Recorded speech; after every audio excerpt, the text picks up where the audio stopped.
In this video, we'll talk about building relationship with your business partners like factory or suppliers in China. Our guest for that is Mike Michelini from Asia. He lived and worked in China for many years, so he has very good insights about the culture and how to build friendship with Chinese factories and businessmen. First, we will talk from the perspective of total beginner who cannot afford to travel to China and is communicating with Chinese factories and suppliers remotely from their home country. And later we'll hear some tips from Mike how to behave if you travel to China and want to meet your business partners over there. And before you watch this conversation, don't forget to subscribe below to your YouTube channel of Orange Klik. Click the notification bell as well, because here we talk with different Amazon experts and software providers. Enjoy this video.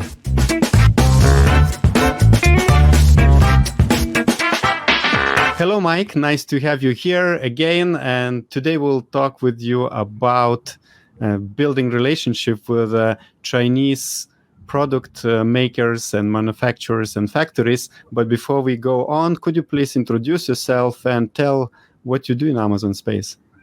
Sure. Thanks for having me. It's a pleasure to be here, Augustus. My name is Mike Michelini. I'm founder and host at Global from Asia. I'm a U.S. Citizen in China, which is challenging at times, but since 2007, I've been here in other parts of Asia. I've done a few of my own brands. I've helped others with sourcing. I'm a blogger and community builder as well, and married with kids, Chinese wife. Cool. So you have lived in China for a while, and it will be great to have a kind of Westerners experience and tips on how to build relationship with the Chinese business people. So let's separate two things. So when we are beginning Amazon journey, we are still not prepared to go to China. We don't have money, or we don't see the reason for that. So let's talk about building relationship with your business partners in China remotely. So let's say you're communicating from Europe or US and you have no possibility to go there and meet them personally. So what are your tips in maybe beginning stages of communication and later on when you are working longer with them? Sure. I think the first tip is try to not waste their time. I think you want to look like an experienced buyer, even if maybe it's your first time to be a buyer.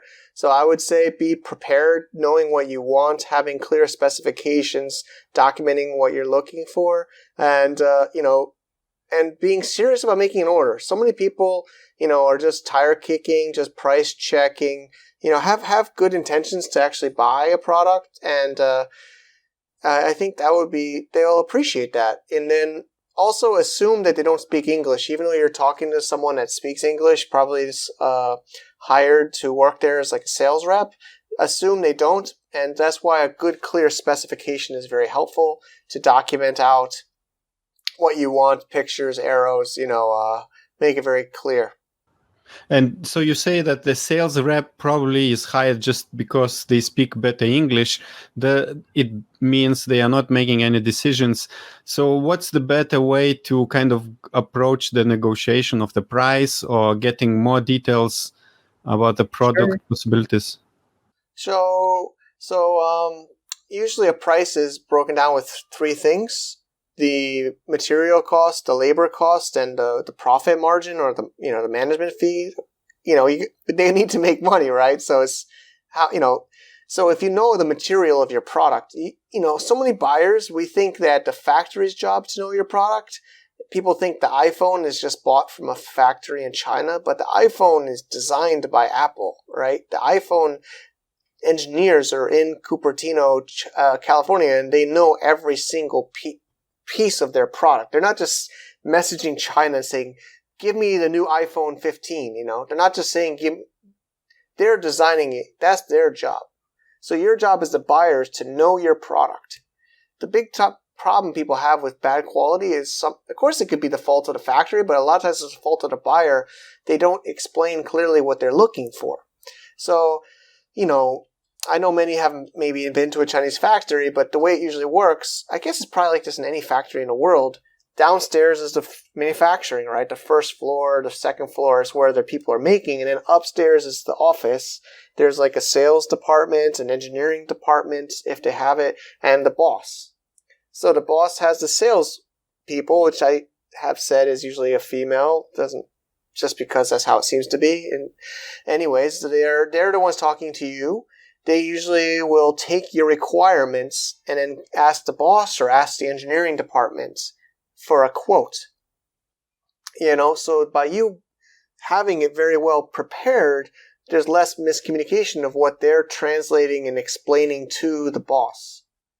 And the boss will see, wow, this buyer really knows what he's talking about. He's documented it clearly. They printed it out. They brought me a piece of paper. It's pages. It's very clear. Even though I don't speak English, I can see what they want. So, I think that's really appreciated by the factories. And then they'll take you more serious, and hopefully you actually place the order. You don't want to also waste too many factories' times. I know it could be tempting to go on Alibaba or Global Sources and go down 50 factories and message all of them. You don't. I know it might be hard to know which ones to message, but don't really waste your time and their time too much. Try to shortlist the factories, and definitely don't want to send your detailed spec to every single factory on the internet either. That's dangerous. So let's say now we have chosen the factory which we want to work with. We like the maybe price and the communication style. So how to now build this relationship during the first order? And you said that they like to get private, kind of some news about your private life. So where do we do that now remotely? Do we talk to this sales rep, young girl? Yeah, I still talk to the young girl. Like even when I mentioned on the previous video we did, I was in New York City sourcing online, like many of you are now. And, I would just joke with the girl, I guess it's almost like flirting, honestly. I was single then, I'm married now. But, you're like having small talk. But, I would actually send them pictures of, what I'm doing, where I am. Now there's WeChat, so usually you're probably talking to them on WeChat, I'm assuming. I think you'll probably be using WeChat if you're dealing with China business. I'm 95% sure you will be. So in WeChat, there's obviously some for those who don't know, there's like a moments or like a Facebook wall feed. So I would share pictures in there of maybe what I'm doing and what I'm saying, seeing.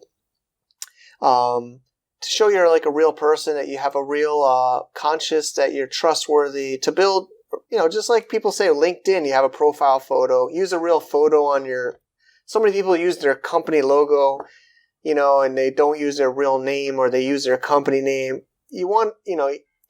Asians are usually more shy than Westerners, especially Americans have the bad reputation of being like a little bit aggressive and, direct. So China and other parts of Asia is very much the opposite. They're more very shy. So you want to just you want to succeed by being easy to talk to. You want to succeed by being approachable.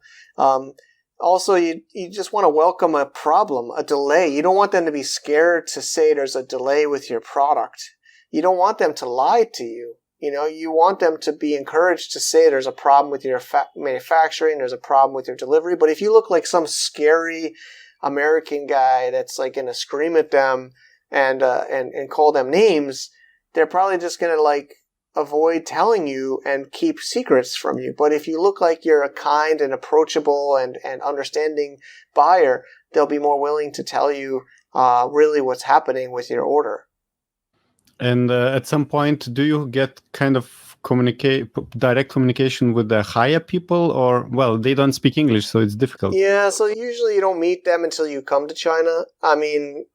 Maybe you could do a Skype video or a video WeChat, and sometimes you could talk to the salesperson and you could wave or say something to the factory boss.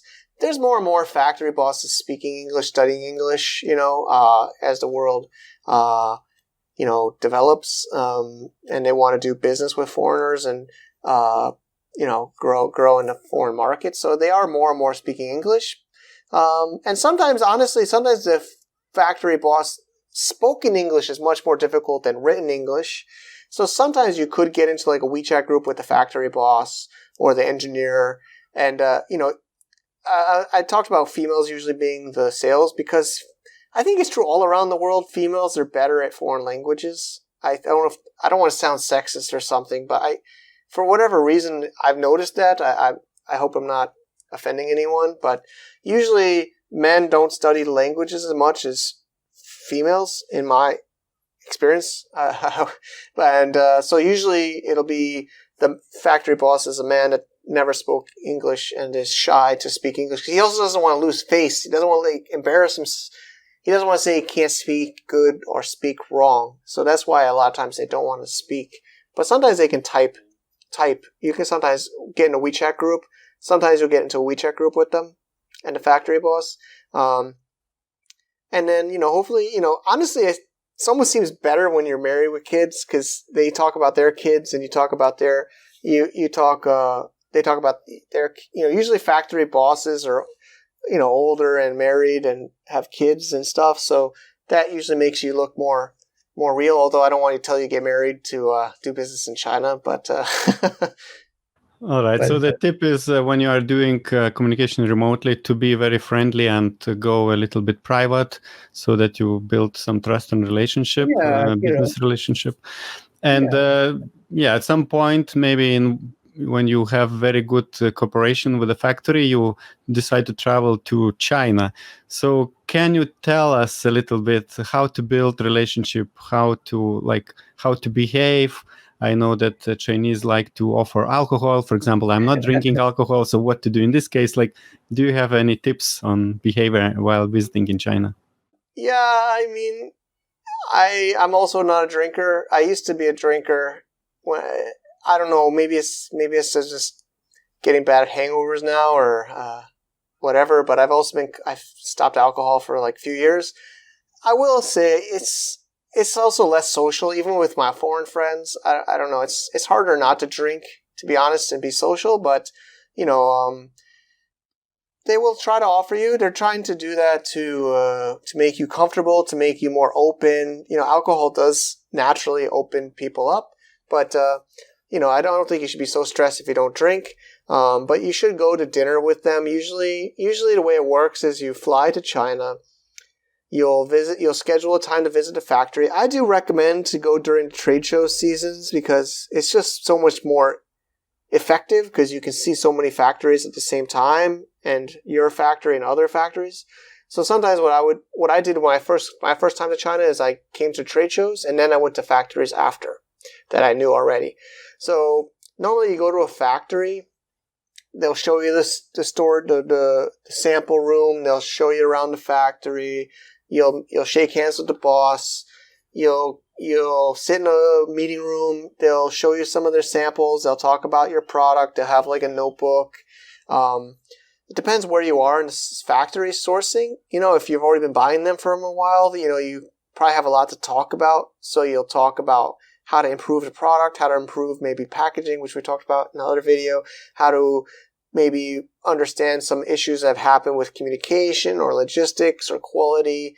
But then, of course, at some point, they'll be like, oh, it looks like lunchtime or it looks like dinner time. Let's go to dinner. So you should be prepared for that. They want to treat you. It's part of the culture. And, you have to let them pay. I mean, you probably don't mind letting them pay, but there's sometimes some fights. I don't know if physical fights, but I've been with my wife and her friends, and they literally are pushing each other to pay because the person that pays has the, is like, I don't know how to say it, and I don't even really understand, but they're the bigger person. They're like the host. They're taking care of you. So then they want to pay, and then you want to pay, and then they want to pay. So let them pay. You're visiting. They'll usually joke like, oh, when I come to your country, you pay, which fine, I do recommend to bring a small little gift from your home country that means something, like maybe your hometown or your home country is famous for some kind of food, small, like non-perishable, like food, like, hot sauce or maple syrup or, it could be a physical thing too, but I'm not talking about bribing them with expensive jewelry or expensive things. I'm just something that makes them, and then have a story. Say, oh, this is from my hometown. Our hometown is really famous for this kind of product. It's really good. I grew up and I had this. You got to try this. This makes them see you as more of a person, you know. I don't think we'll talk about today, but in, you know, other video we did with you, how do you protect them from copying you, from stealing your idea? You know, I think the best way is to build a relationship with them, because they can do that to you, and you got to kind of make them never think to want to do that, you know. So you want to be a good business partner, and it's not just you're not just a buyer. You're really reliant on them, right? If they screw up, if you're a product-based business, if your product is bad, you're dead, right? If your quality goes down, you're dead. If the factory goes out of business, you got to find a new factory. So, you know, you want to build a relationship. They're your business partner, whether they have shares in your company or not. I'm just thinking that, let's say I came to China, and probably visiting my factory is not the only goal of my visit. I will want to visit maybe another factory, maybe even competing factory, just to check how they do things. But I can suspect that my partner factory might want to take a lot of time of me, and they will want to take care during the whole visit. Is it possible it can happen that I feel they are dragging me, and how to push me? I mean, that's why it's also maybe good to do it during a trade show or an event. And just, you know, they understand you have other factories you're buying from. You know, that's where we talked about this in the other video, but that's where it's also good to maybe have other business you do, you know, or other products you do. And maybe it's up to you if you want to be how open, because they'll sometimes say, oh, what other products maybe I can help you, or I have a friend's factory. So it's up to you how much information you want to give them. Of course, you don't want to tell them you're price comparing with the competing factory, but you also, maybe you want to tell them you buy another product and maybe they have an idea for you if you really have a good relationship with them.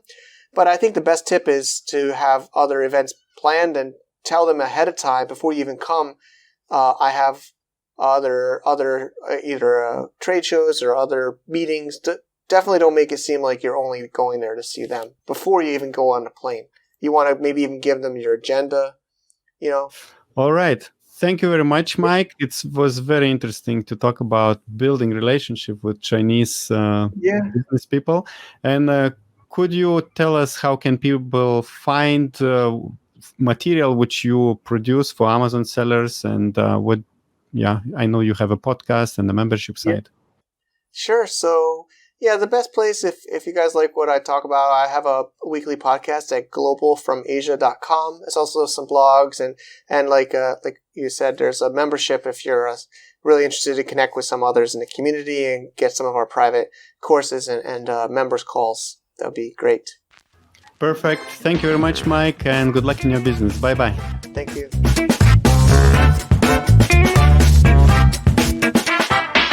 I do hope you enjoyed and got some useful tips about China, Chinese culture. If you want to get in touch with Michael, check his links below in the description. And now, if you would like to learn more about China, check this video, which is shown here on the screen. And see you in the next video. And don't forget to subscribe below to the YouTube channel of Orange Klik. Bye-bye.